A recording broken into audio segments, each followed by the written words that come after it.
The world is watching them, but they want out. Question: why were we so absolutely captivated by the cave rescue in Thailand?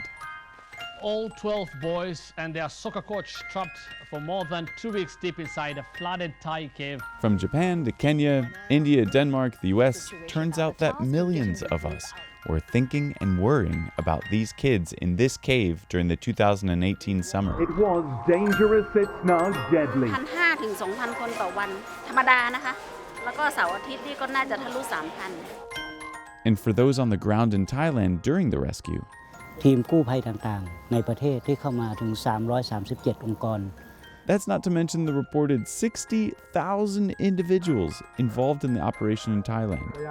60,000. In early July 2018, Google search results for Thai cave rescue were in the hundreds of millions. And everyone from Elon Musk to soccer star Ronaldo were throwing support behind the 12 kids and one coach.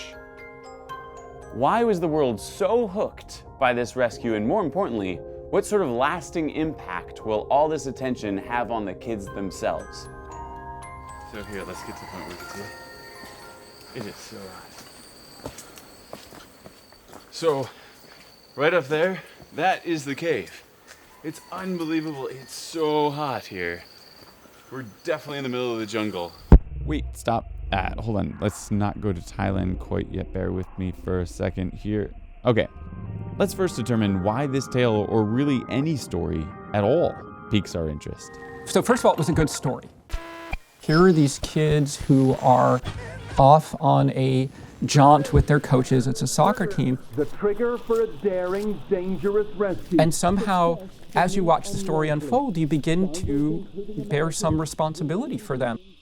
I have made it my problem, which is kind of interesting to a psychologist because they are in some way no more real to me than fictional characters. How many of you? 13. Brilliant. Strong stories and movies, or just news, have the ability to capture our imaginations, transporting us into distant worlds. And if our attention is truly seized by a story, parts of your brain may actually function as if you're there. Think sweaty palms and action movies.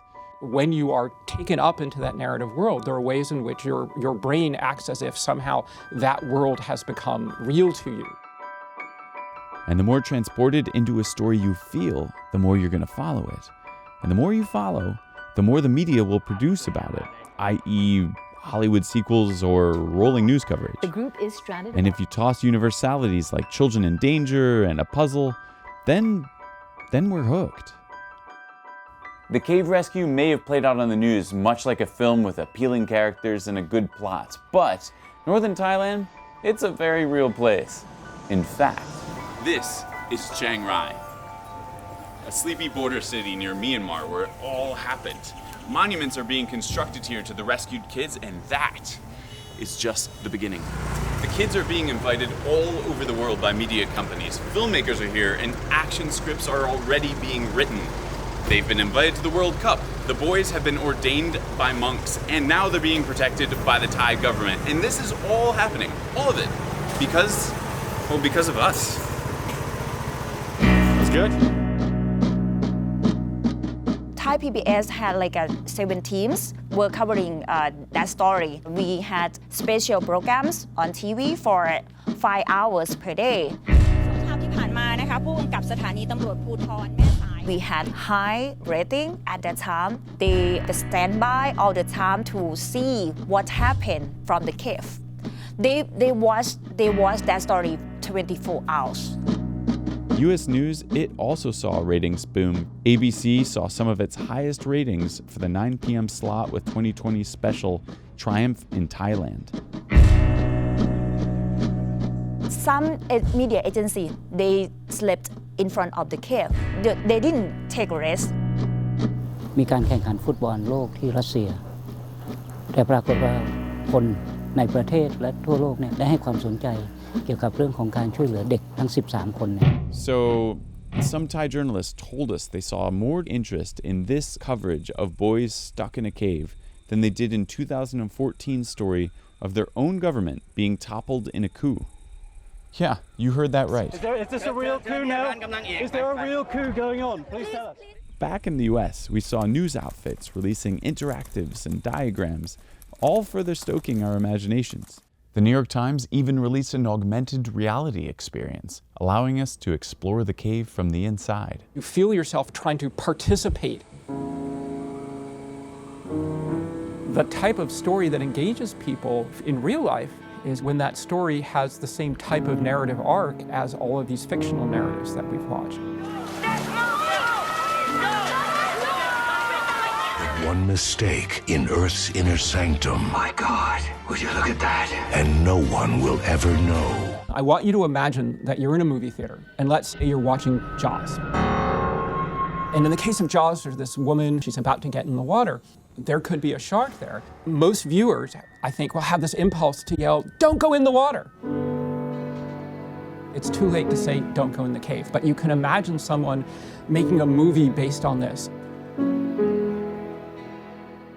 Hey guys, we're here on the site where the media is. The cave is right behind us where the 13 boys we just learned, they came out of the cave. I couldn't be more excited. This story has meant so much to me as I followed it here in Thailand this summer. We're here really looking at this as a movie that could inspire millions of people across the globe. Last we checked, more than a dozen cave rescue movies were already being written.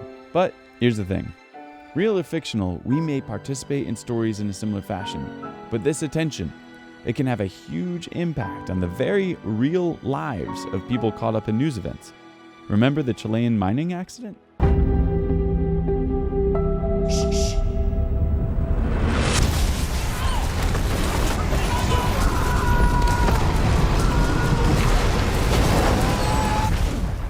Incredible new video from inside the mine in Chile.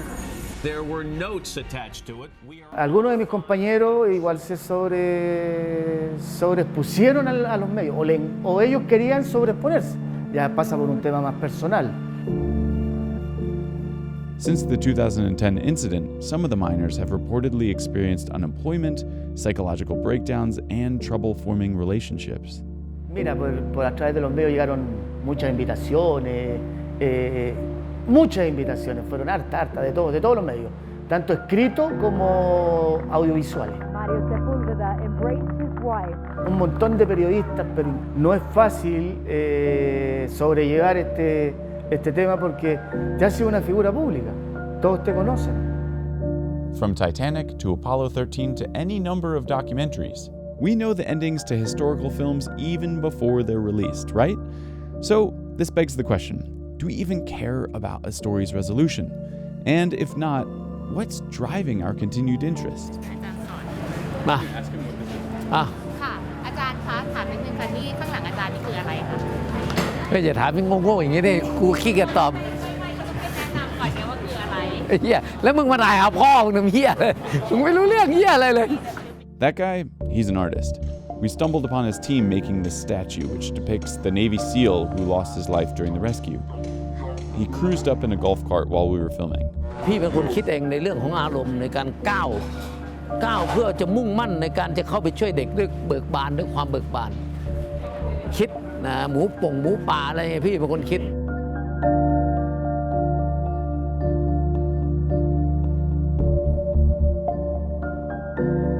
What's so interesting about chasing that artist down, whom you saw earlier, is that, I mean, it just makes me realize, I'm sure you're realizing it also, it's not about the kids who are stuck in the cave. It has nothing to do with them, and it has everything to do with us. It has everything to do with that artist who is signing autographs, right, in front of this monument. And it has everything to do with the fact that I'm talking to a camera and have a microphone attached to me, and there were thousands of reporters here because it's all about us. And it's all about our attention, not the safety of the kids in the cave, or at least it feels like that to me right now. Yeah. So maybe, just maybe, we're watching not because we care so much about those involved in these events, but instead because deep down we care about how the mission to save them makes us feel, and makes us feel about the world around us. มันเป็นประวัติศาสตร์ใหม่ของโลกเลยว่าในเรื่องของพี่ออมจะมองกว้างมองถึงเรื่องการจิตใจ ที่เรามาช่วยเหลือกันทั่วโลกซึ่งมันเป็นอะไรที่เราไม่ได้คาดคิดหรอกว่ามันจะอลังการแล้วเวอร์ขนาดนี้ใช่ไหมคะนั่นแหละ Thank you so much for watching another video about the Thai cave rescue. There was irony strewn throughout this entire piece, I think. Nevertheless, please subscribe to watch more NBC Left Field.